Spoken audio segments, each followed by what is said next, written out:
मित्रांनो नमस्कार. कायदेशीर माहिती देणाऱ्या माझ्या यूट्यूब चॅनलमध्ये तुमचं स्वागत आहे.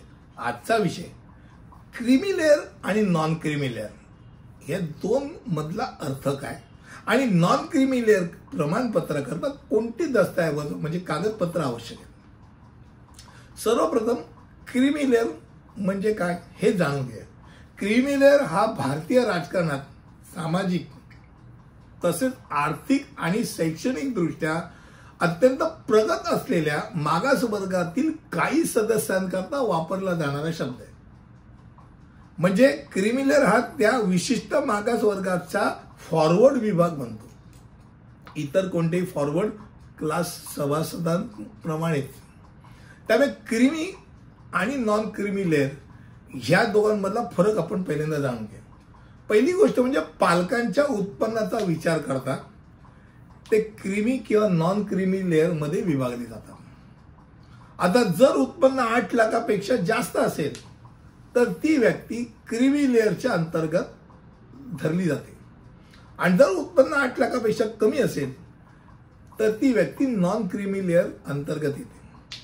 आता कोणतेही व्यक्ती उमेदवार म्हणा क्रीमी लेअर स्थितीच्या त्याच्या पालकांच्या स्थितीच्या आधारावरतीच निर्धारित केला जातो. त्याची स्थिती जी आहे क्रीमी लेअर पालकांच्या याच्यावर त्याच्या स्वतःची स्थिती किंवा उत्पन्नाच्या आधारावर किंवा त्याच्या तिच्या जोडीदाराच्या स्थिती किंवा उत्पन्नाच्या आधारावरती धरला जात नाही. तुझ्या आई वडिलांचं उत्पन्न काय त्याच्यावरती.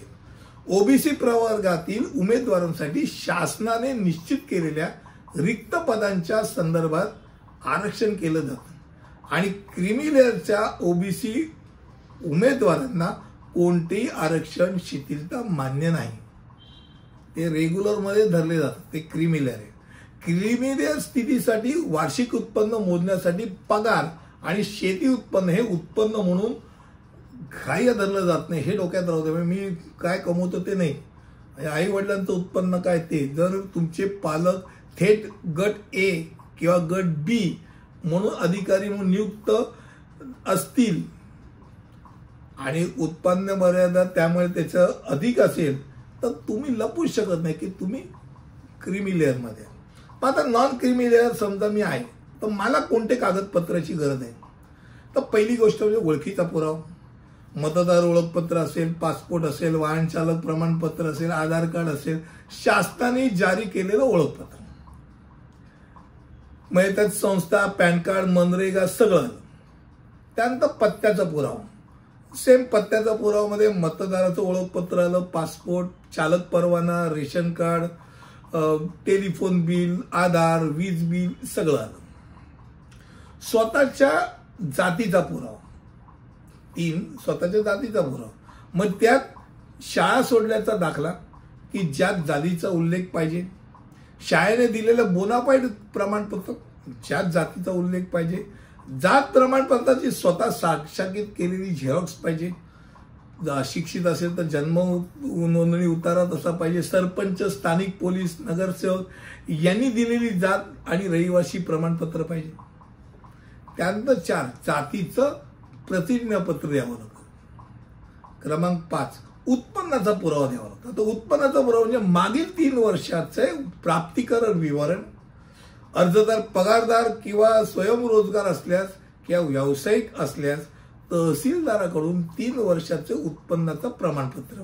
अर्जदार शेती किंवा मजूर असल्यास गेल्या 3 वर्षाचं उत्पन्नाचा उल्लेख असलेला प्रतिज्ञापत्र. या गोष्टी दिल्या की त्याला साधारणतः त्याने जे काही फॉर्मॅट आहे त्या फॉर्मॅटमध्ये सबमिशन केलं की त्याला नॉन क्रीमी लेअर सर्टिफिकेट मिळतं. आणि नॉन क्रीमी लेअर सर्टिफिकेट हे तुम्ही जर ओबीसी असाल तर तुम्हाला कुठचीही गोष्ट त्या वर्षाकरता, मी या वर्षाचं नॉन क्रीमी लेअर सर्टिफिकेट पुढच्या वर्षी करता चालत नाही. कारण दरवर्षीचं उत्पन्न वेगळं असू शकतं. त्यामुळे प्रत्येक वर्षी ज्या वेळेला तुम्ही लाभ घ्यायचा असेल त्या वेळेला तुम्हाला प्रूव्ह करावं लागतं की तुम्ही नॉन क्रीमी लेअर मध्ये आहात.